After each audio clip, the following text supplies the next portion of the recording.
کدھر بھی قرآن یا صحیح حدیث میں نہیں لکھا ہے حرب مقدسہ، پاک جنگ، ہولی وار. یہ میڈیا کہتی ہے جہاد کے معنی ہولی وار، اور جب تحقیق کرتے پتہ لگتا ہے یہ الفاظ ہولی وار سب سے پہلے استعمال کیا گیا تھا عیسائی کروسیڈرز کے لیے. جب عیسائی کروسیڈرز عیسائیت کے نام پہ ہزاروں انسانوں کا قتل کر رہے تھے، اسے کہا گیا تھا ہولی وار، اور آج استعمال کیا جا رہا ہے مسلمانوں کے لیے. یہ ہے میڈیا کا پاور کہ وہ کئی بار قرآن یا حدیث کوٹ کرتی ہے، قرآن کی آیتوں کا حوالہ دیتی ہے بالکل آؤٹ آف کانٹیکسٹ. اور ایک آیت جو اکثر میڈیا میں بار بار دہرائی جاتی ہے وہ ہے سورہ توبہ کی آیت، سورہ نمبر 9 آیت نمبر 5، جس میں میڈیا کہتی ہے، اس میں لکھا ہے کہ جہاں بھی آپ کافروں کو پاؤ وہاں ان کا قتل کرو. اور جب آپ قرآن مجید کھولیں گے اور دیکھیں گے سورہ توبہ سورہ نمبر 9 آیت نمبر 5، اس میں برابر یہی لکھا ہے کہ جہاں بھی آپ کافروں کو پاؤ وہاں ان کا قتل کرو. لیکن یہ آیت آؤٹ آف کانٹیکسٹ ہے، پس منظر کے خلاف ہے. آپ جاننا چاہتے ہیں قرآن کا پیغام کیا ہے، آپ کو پس منظر کو پڑھنا پڑے گا. You have to read in context. اور جب کانٹیکسٹ پڑھتے ہیں، سورہ توبہ سورہ نمبر 9 آیت نمبر 1 سے پڑھتے ہیں، ہمیں پتہ لگتا ہے کہ ایک صلح تھی مسلمان اور مکہ کے مشرکین کے بیچ، اور یہ صلح ایک طرفہ مکہ کے مشرکین نے توڑ دی تھی. تو اللہ سبحانہ و تعالی سورہ توبہ سورہ نمبر 9 آیت نمبر 5 میں انہیں چیتونی دیتے ہیں، انہیں وارننگ دیتے ہیں، مکہ کے مشرکین کو خبردار کرتے ہیں اور کہتے ہیں آپ کے پاس 4 مہینے کا وقت ہے، آپ سدھر جاؤ ورنہ اعلان جنگ. اور جنگ کے میدان میں اللہ سبحانہ و تعالیٰ فرماتے ہیں اور مسلمانوں سے کہتے ہیں، جب بھی دشمن، جب بھی کافر میدان جنگ میں آئیں تو جہاں بھی آپ کافروں کو پاؤ وہاں ان کا قتل کرو. یہ آیت میدان جنگ میں ہے. آپ پس منظر دیکھیں گے تو یہ آیت میدان جنگ میں اللہ سبحانہ و تعالیٰ فرماتے ہیں جب بھی دشمن میدان جنگ میں آپ کے ساتھ لڑنے آئیں،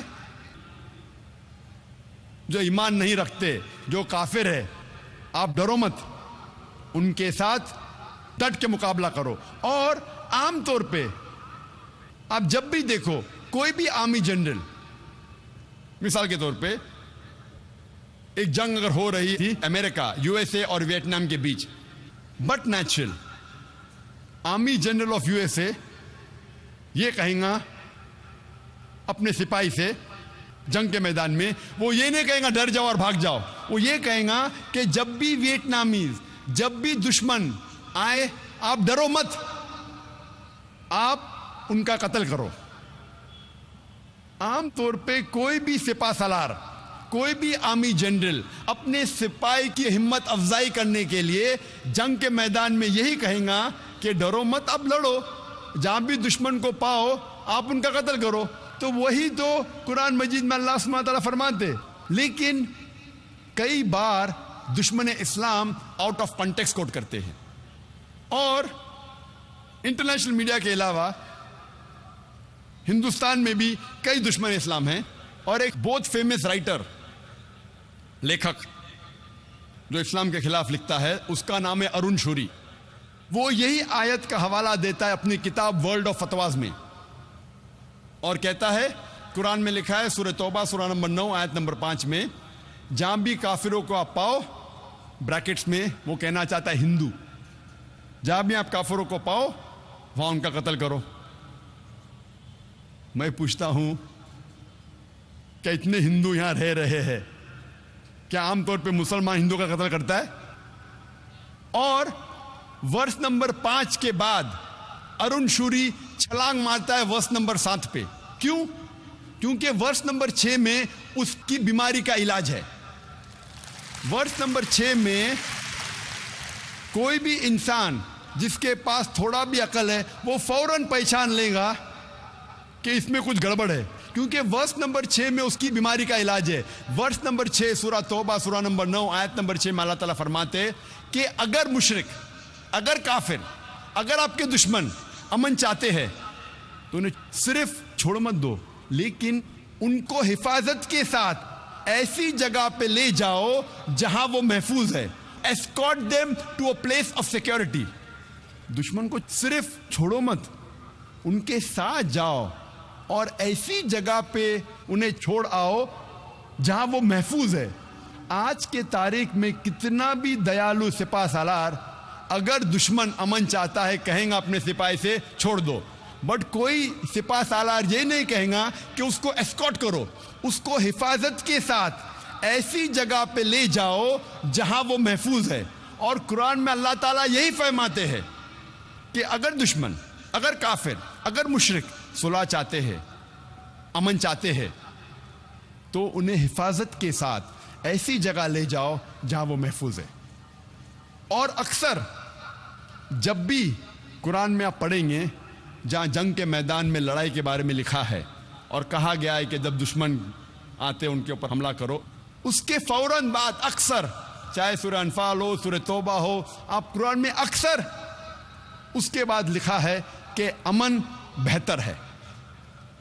کیونکہ اسلام ایک ایسا مذہب ہے جو امن پسند مذہب ہے. امن ہمیشہ بہتر ہے. تو میڈیا اکثر آؤٹ آف کانٹیکس حوالہ دیتی ہے اور اسلام کو بدنام کرتی ہے. پہلے نان مسلم ہوں. میرا نام راج کمار ہے جی. میں ایک چھوٹا سا ویاپار کرتا ہوں.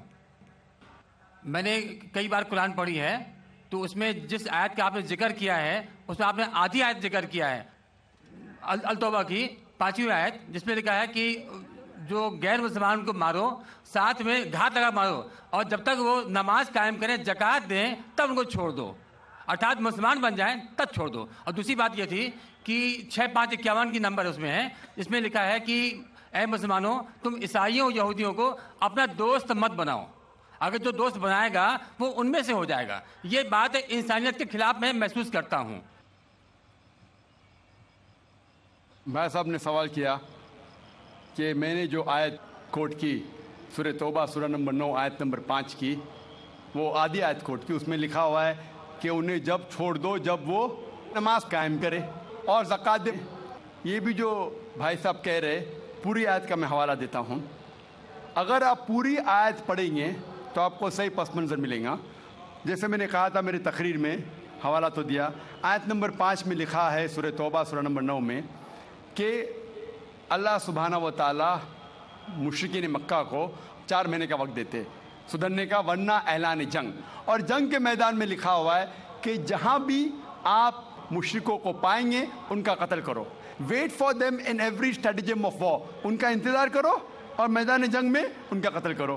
لیکن اگر وہ ریپینٹ کرے، مطلب معافی مانگے، کئی وجہ ہے. اگر وہ معافی مانگے، نماز پڑھے اور زکوٰۃ دے تو چھوڑ سکتے ہیں. مطلب وہ اسلام کو قبول کرے، یا وہ صرف امن چاہتے ہیں. تو کئی آپشنز دیے گئے ہیں. ایک آپشن ہے کہ اگر وہ ریپینٹ کرے، معافی مانگے، اسلام کو قبول کرے تو بھی چھوڑ دیجئے، یا وہ امن چاہتے ہیں اور اسلام قبول نہیں بھی کرے تو بھی چھوڑ دو. آگے آیت میں لکھا، آیت نمبر 6 میں، آیت نمبر 6 بھی اس کے ساتھ ہے نا، کہ اگر وہ امن چاہتے ہیں تو ان کو حفاظت سے ایسی جگہ پر لے جاؤ جا کے وہ محفوظ ہے. تو بہت سے آپشنز دیے گئے ہیں. لیکن اگر وہ آپ سے جھگڑا کرنا چاہتے ہیں میدان جنگ میں تو ان کا قتل کرو. اگر جھگڑا کرنا چاہتے تو قتل کرو. اگر جھگڑا کرنا نہیں چاہتے ہیں، بولتے امن چاہتے تو چھوڑ دو. اگر وہ معافی مانگتے، اسلام قبول کرتے، پھر بھی چھوڑ دو. تو کئی آپشن دیے گئے ہیں. یہ کہنا غلط ہے کہ وہ اسلام قبول کرے تو ہی چھوڑو.